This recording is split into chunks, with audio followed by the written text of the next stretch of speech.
This man spent tens of thousands of dollars on plastic surgery to look like, you probably already guessed it because he looks so much like him, David Beckham. You know, if David Beckham was a Pidgeotto. Meet Jack Johnson, not to be confused with the singer-songwriter, a man whose plastic surgery story has many twists and turns, treating his facial features like an RPG custom character spec slider. For today's episode of Tales from the Internet, we'll be looking at Jack's several year-long journey.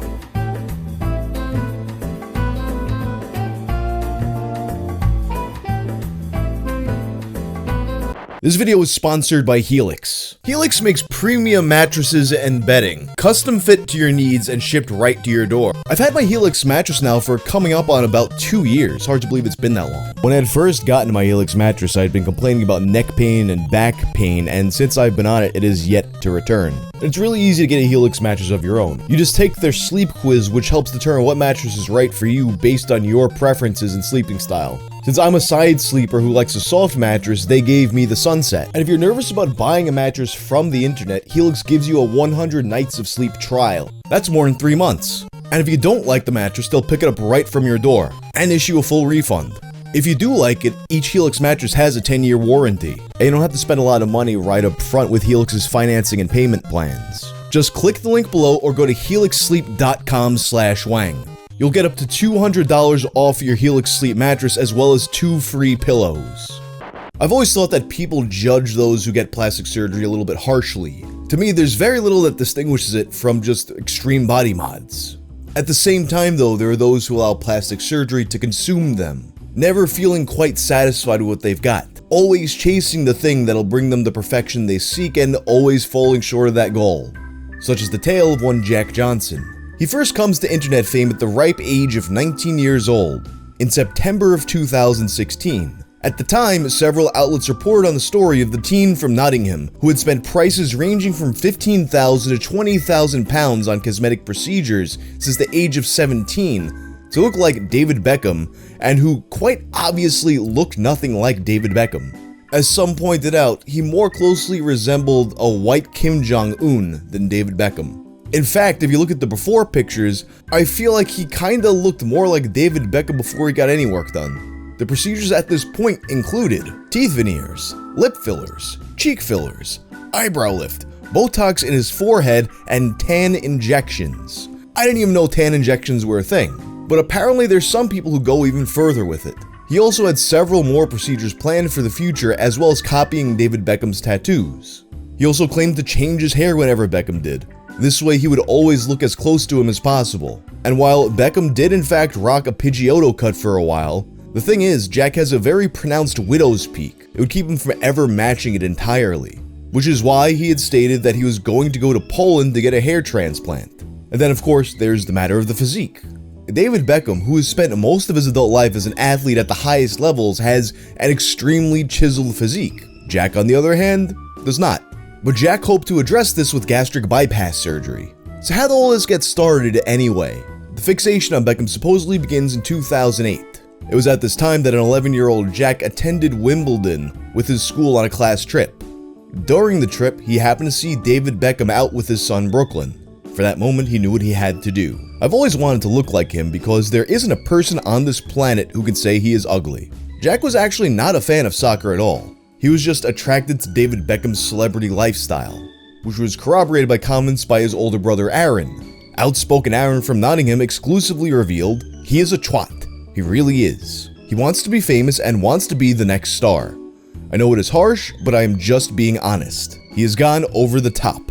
There is no stopping him. He needs to calm it down because he thinks he is a law to himself. He is in cloud cuckoo land. And although the brothers' comments seem a bit harsh, Jack's own comments make it seem like, this is kind of in line with the truth of it. I want to be on the friends list of Nicki Minaj, Beyonce, Drake, and Katie Price. One day, Simon Cowell will be picking up the phone to me. And as it turns out, that week the fame he was looking for came to him, although perhaps for unexpected reasons. So, Jack was unemployed at the time. So how was he paying for all of this? According to the most common media narrative, he was on government benefits and using his welfare on plastic surgery, instead of, the source of necessities it's supposed to be for. So there you go, as sensationalistic as a story already is that you got this guy getting plastic surgery to look like David Beckham and he looks like nothing like David Beckham. On top of that, now you can say, hey, this guy, he's spending your tax money to look like this. It culminates in an interview on the show this morning, which shines a bit more light on how Jack actually is. And it's pretty interesting. Like, knowing that this guy is definitely seeking fame, you might expect him to be someone who's, just kind of trolling for attention. But in the interview, he actually does come across surprisingly self-aware. Like, he knows he doesn't look like David Beckham. Like, obviously, I know I don't look like him, you know what I mean? I'm not that stupid. And he knows he's not in good shape. Obviously, I'm not slim like him, I ain't got the six-pack, but I do want a gastric band. Which, by the way, the doctors did reject his application for a gastric band. One of the more poignant moments of the interview is when he's asked what happens when eventually he does reach his goal of looking like David Beckham. Do you ever worry that after doing all of this, spending all this money, putting your health at risk, that actually maybe you should just work on you and learning to really love the person that you are now?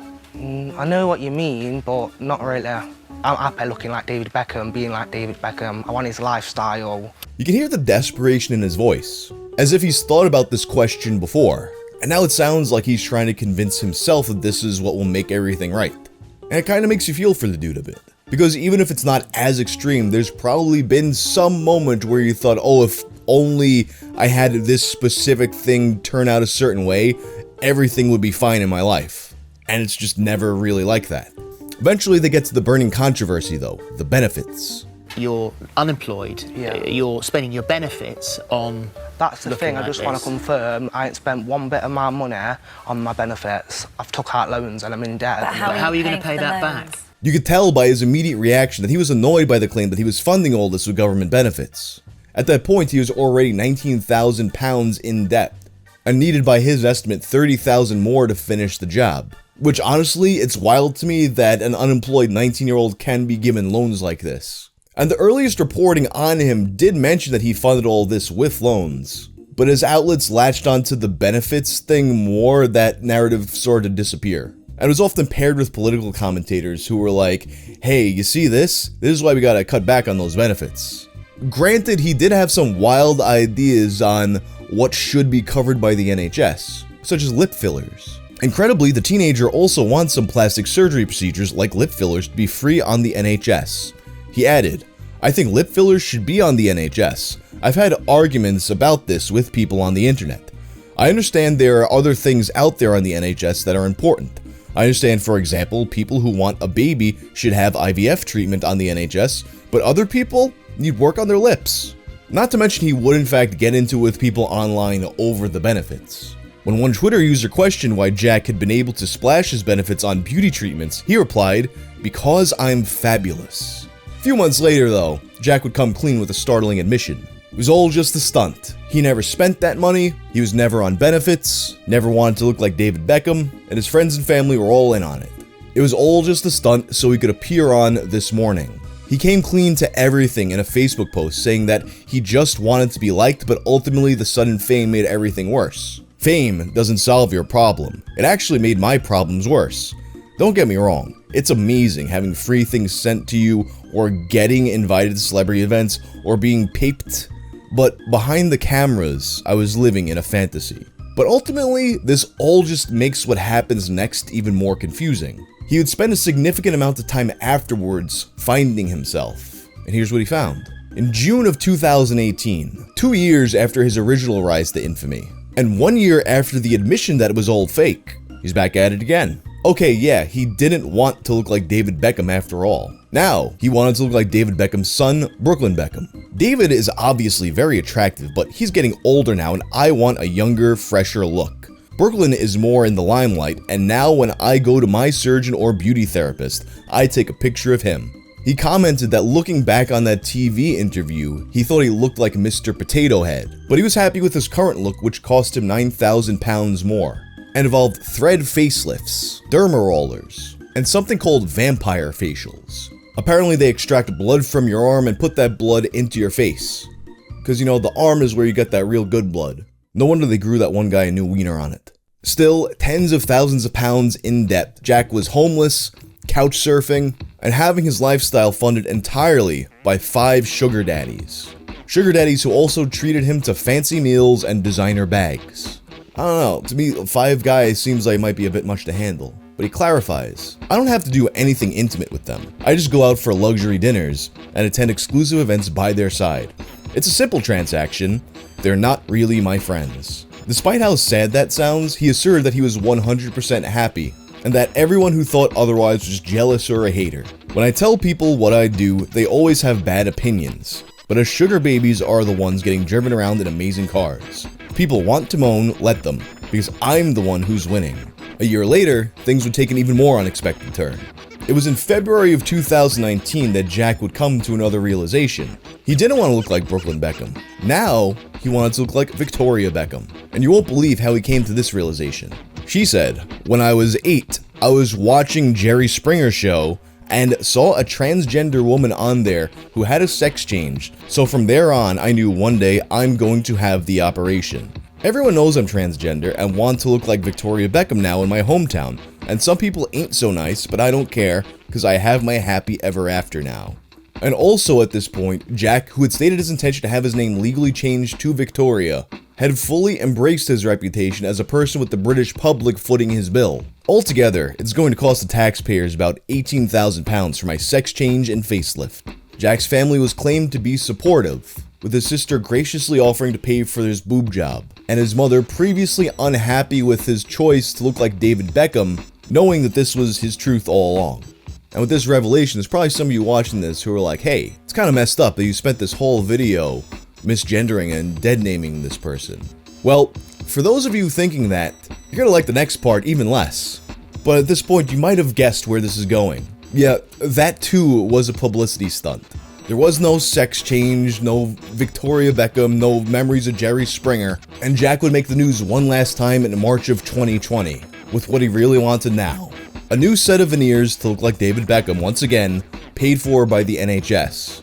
And he wanted the NHS to pay for it because, as he said, people without legs get new legs. At this point, he was calling himself the benefits king. And it's more over the top than ever. It's like he's fully taken on this wrestling heel style persona. He talks about how much better life is on benefits than working a job. How he just spent thousands of pounds on clothes and a new Louis Vuitton bag. How he's addicted to plastic surgery and his dream surgery is to get 4 ribs removed. And since the NHS had refused his veneers, he opened up an ultimately unsuccessful GoFundMe for the public to pay for his veneers, specifically to have this procedure done at a Turkish clinic known as the Comfort Zone. And he wraps up this final public spectacle with these comments. Jack also said that he is known for being the guy who spends thousands to look like David Beckham and receives hateful phone calls and once had his windows put through. When asked if he would ever stop claiming benefits, Jack said, I will always claim benefits. I'm, after all, the benefit king. I can't help but think to that moment in 2017 when he made that Facebook post admitting that it was all just a stunt. I can't help but think that was some kind of turning point. Perhaps the story of him getting all that plastic surgery on taxpayer money was true, and maybe he just made that post to get rid of some of the heat and it didn't quite work out. Or maybe that post was the only time he was really telling the truth. But then, since that post kind of went under the radar, maybe he felt that there was simply no shaking the reputation he had for himself now, so he might as well double down. If that's the case, there never seemed to be any real payoff for him. Some of the articles about him mention an agent and TV deals being in the works, but none of these ever came to fruition. If that's the case, it makes me think that perhaps each of these stunts that he did about a year apart, maybe those were pushes to try and make a deal happen, but none of the projects he envisioned for this character that he created ever really materialized. It's a story that's very clearly fraught with lies, but at the same time, in some parts of it, it's kind of hard to tell where the truth begins and the lies end. But in any case, that's the story of the Benefits King. If you like this video, check out my video about the woman who replaced her son with a boy made of yarn. I'm out.